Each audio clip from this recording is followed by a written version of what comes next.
ATK channel. சூரிய ஒளியுடன் கூடிய அழகான பூந்தோட்டம், மகிழ்ச்சியான துள்ளலான இசை. ஒரு சிகப்பு நிற ரெட்லி வண்டு மகிழ்ச்சியாக பறந்து வருகிறது. ரெட்லி வண்டு ஒரு பூத்தண்டின் அருகில் வந்து வட்டமிடுகிறது. ஒரு சிறிய பச்சை கம்பளி பூச்சி பூத்தண்டின் மீது ஏற முடியாமல் கஷ்டப்படுகிறது. அது தவறி கீழே விழுகிறது. ஐயோ, என்னால் ஏறவே முடியலையே. ரெட்லி வண்டு கீழே வந்து கம்பளி பூச்சியை பார்க்கிறது. நண்பா, ஏன் கவலைப்படுகிறாய்? நான் உனக்கு உதவட்டுமா? கம்பளி பூச்சியை ரெட்லியின் முதுகு மீது ஏறிக்கொள்கிறது.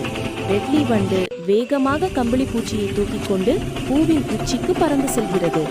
வா, நான் உன்னை என் முதுகில் தூக்கிக் கொண்டு போகிறேன். கம்பளி பூச்சி பூவின் உச்சியில் இறங்கி மகிழ்ச்சியுடன் பார்க்கிறது. ரெட்லி வண்டு ஒரு சல்யூட் அடித்துவிட்டு பறந்து செல்கிறது. நன்றி ரெட்லி, நீதான் உலகின் சிறந்த நண்பன்.